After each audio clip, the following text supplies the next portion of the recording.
Been hit by a car and couldn't walk anymore. My mum went spare, of course. Made him keep it in the shed. He was already slipping away from us then.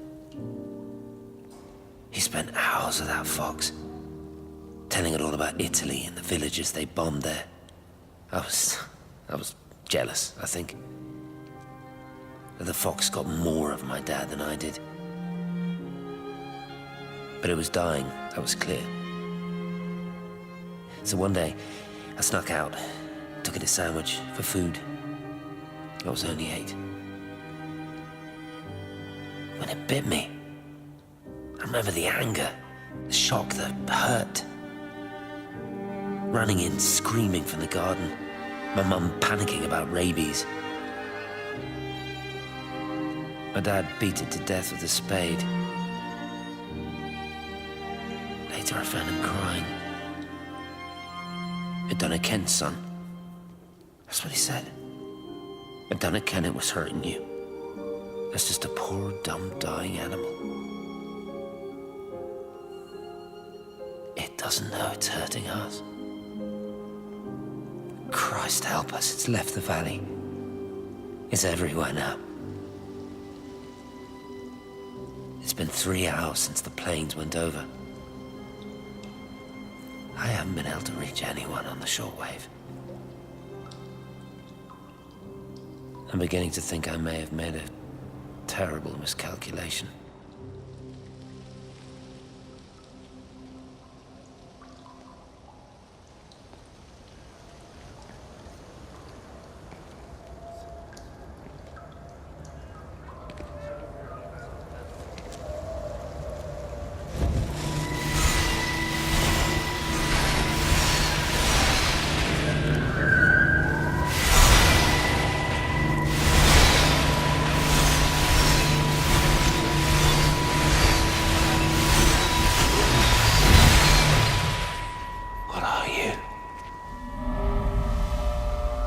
You understand me, don't you?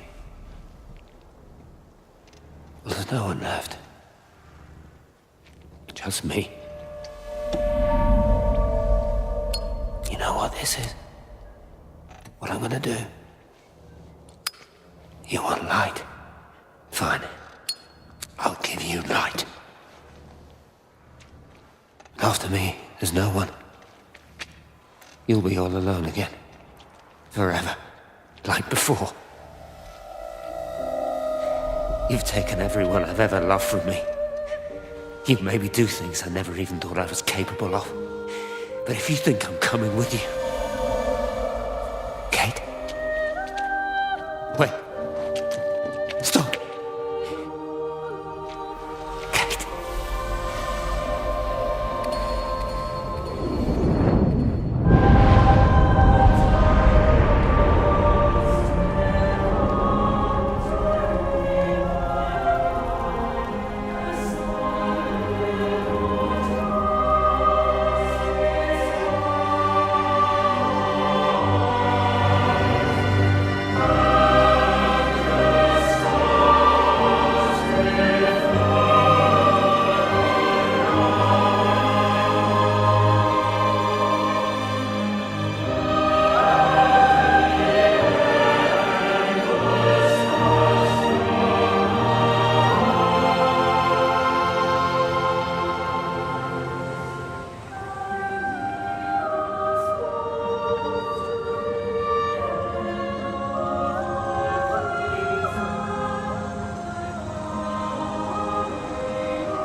This is Catherine Collins.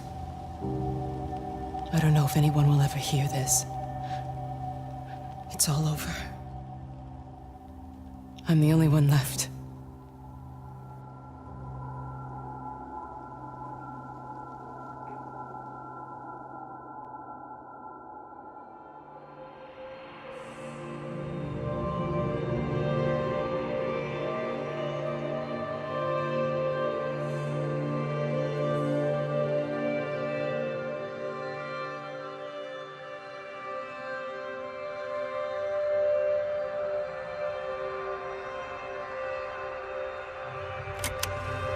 On the plane, Stephen leaned across me and pointed out of the window. "Down there," he said. "That's home." But all I saw were patches of color. I don't think until this moment that I understood that one could contain the other so completely.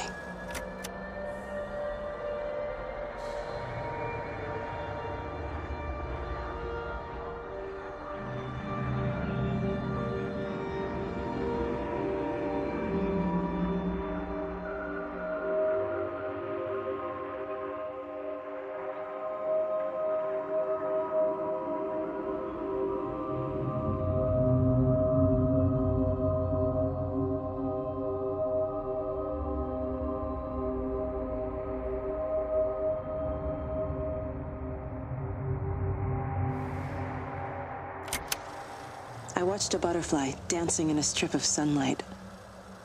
All of its life contained in a single day. The blink of an eye between the ebb of the darkening tide. Lying there with the pattern curled around me, I saw the inevitability.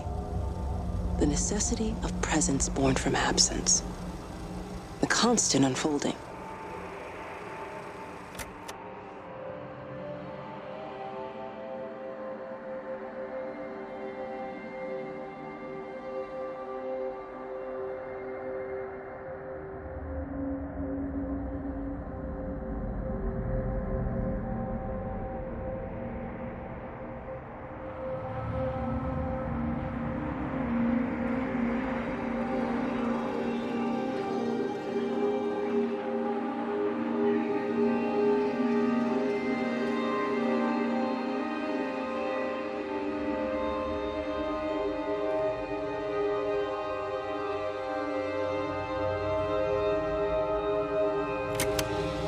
I know it didn't mean to hurt any of them. I try and explain why Lizzie tried to leave with her child and why it was wrong to stop her. I try and explain that much of what it did was wrong. It shows me Stephen and Lizzie together. And I'm happy for them. Frank walks his fields with Mary. Wendy and Edward nest together in the orchards of their love. Jeremy lies at peace with his God at last. All of them are happy because they are together. I understand it better now. It is a collector of time. No butterflies.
The pattern lean in and time slow to almost nothing.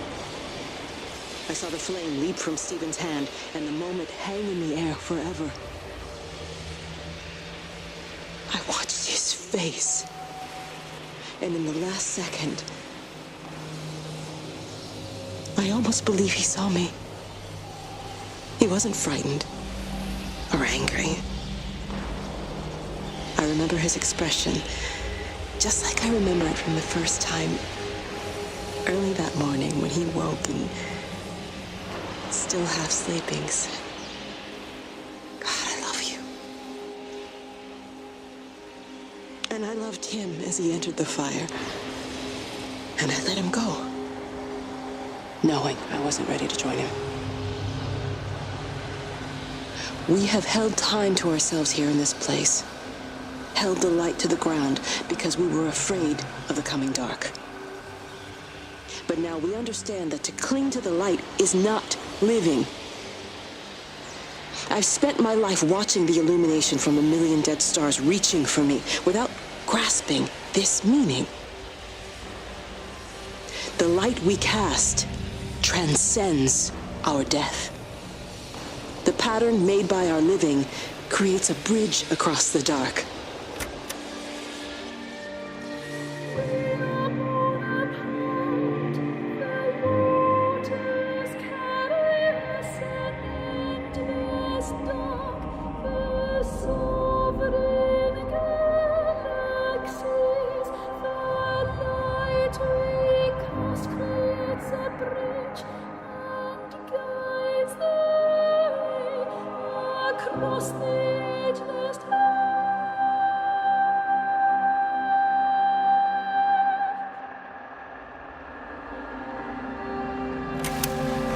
Reaches out from the shadow of the tower, across the observatory, over the valley, and consumes the world.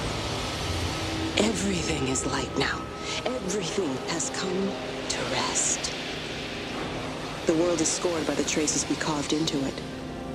Our presence is everywhere, the bridge joining our stories. This world existed before we came to it, and it will continue without us. In the empty fields and houses, our traces radiate, and others will come to dance in the light we cast. We can slip away gently, unafraid, knowing that everything will continue.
The end is coming now. I'm not afraid. We have each other. We lived apart from them. We understand now our failure to touch, to belong. But it doesn't matter anymore. Everybody is gone, and we will join them. We are born apart, driftwood on the banks of an endless dark ocean, and we will be carried away by the swell soon enough. But in between, in the single day of living, that dancing in a strip of sunlight, we can find what we miss. The love that makes us whole. The imminence. Everybody found their other.